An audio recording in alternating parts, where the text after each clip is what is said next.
লোকসভা নির্বাচনের আগে সুন্দরবন উন্নয়ন মন্ত্রীর গড়ে তৃণমূল ও বিজেপিতে ভাঙন। প্রায় 20টি পরিবার যোগ দিলেন আইএসএফে। আবারও লোকসভা নির্বাচনের আগে গঙ্গাসাগরে তৃণমূল ও বিজেপিতে বড়সড় ভাঙন ধরালো আইএসএফ। দক্ষিণ 24 পরগনা জেলার গঙ্গাসাগরের রাধাকৃষ্ণপুরের শুক্রবার রাতে 122 নম্বর বুথের বিজেপির বুথ সভাপতি ও তৃণমূলের কয়েকজন সমর্থক সহ প্রায় 20টি পরিবার সাগর বিধানসভার আইএসএফের সভাপতির হাত ধরে যোগ দেয় আইএসএফে। এই ঘটনায় ইতিমধ্যে রাজনৈতিক মহলে কানাঘুষো শুরু হয়েছে। তবে এ ব্যাপারে শোভন জানা গঙ্গাসাগর ব্লক তৃণমূল কংগ্রেসের যুব সভাপতির দাবি, দলের কেউ আইএসএফে যোগদান করেনি, ওটা সম্পূর্ণই মিথ্যে। অন্যদিকে বিজেপির মথুরাপুর সাংগঠনিক জেলার কনভেনার অরুণাভ দাস স্বীকার করেন, তাদের দল ভেঙেছে, সঙ্গে তৃণমূল ভেঙেছে, তবে লোকসভায় তার প্রভাব পড়বে না বলে দাবি তার। Bureau report, ICTV news Bangla. আইএসএফে যোগদান করলাম আমরা বিজেপি ছেড়ে বুথ সভাপতি সমেত আমাদের যে দীর্ঘদিনের পুরনো বুথ সভাপতি ছিল বিজেপির, উনি সমেত নান্টু বারুই, ওনার হাত ধরেই আমরা আইএসএফে যোগদান করলাম। কতজন? 20 জন। আজ থেকে কি আইএসএফের হয়েই কাজ? হ্যাঁ, আমরা আজ থেকেই আইএসএফের হয়ে কাজ করব। কি নাম আপনার? সুখদেব বারুই। এলাম, বিজেপি করতাম আমরা দীর্ঘ 6 বছর ধরে। আমি একটা দায়িত্বে ছিলাম, বুথ কমিটির দায়িত্বে ছিলাম। আর কোন দলের? বিজেপি থেকে। আর নান্টু বারুই বুথ সভাপতি ছিল।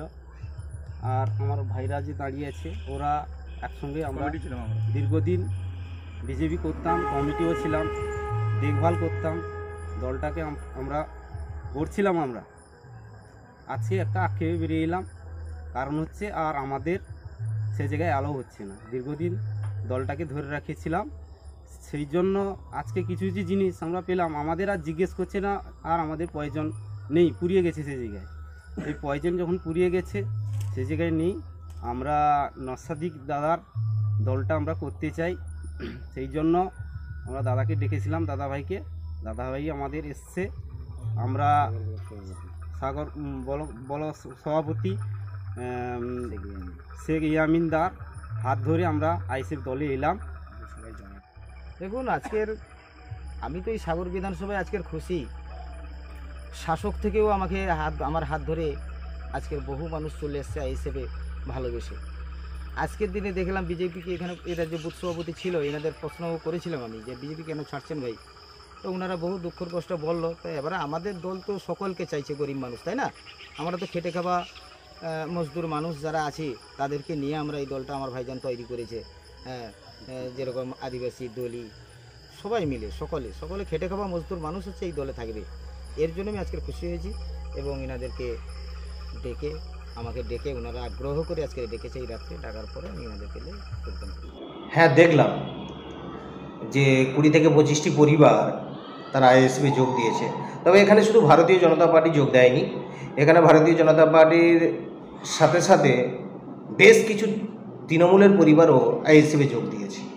তবে এই যে বিজেপি থেকে আইএসএফে যোগ দেওয়ার বিষয়ে আমি বলতে পারি, এই নির্বাচনের আগে এই এক দল থেকে অন্যান্য দলে যাওয়া একটা রেওয়াজে পরিণত হয়ে গেছে। দলের ভেতরে ক্ষোভ বিক্ষোভ থাকতেই পারে, সেটা আলোচনার জায়গায় গিয়ে সমস্যা সমাধান হয়। তবে এই ঘটনাতে ভারতীয় জনতা পার্টির এই আগামী দিনে যে লোকসভা নির্বাচন, এতে বিন্দুমাত্র প্রভাব পড়বে না।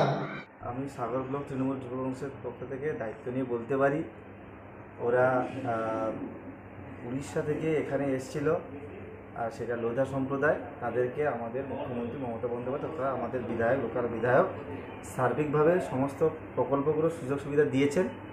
আর যিনি জয়েন করাতে গেছেন, উনি 105 নম্বর বুথে এই পঞ্চায়েত নির্বাচনে 2023 পঞ্চায়েত নির্বাচনে তিনি ক্যান্ডিডেট হয়েছিলেন। তিনি মাত্র 6টা ভোট পেয়েছিলেন। অতএব 20-25টি পরিবার নয়, 1-2টি পরিবার। এটা বিরোধী শক্তিকে হাত শক্ত করার জন্য বিজেপি এবং আইএসএফের চক্রান্ত। এতে আমাদের দল কোনো প্রকারে বিচলিত নয়।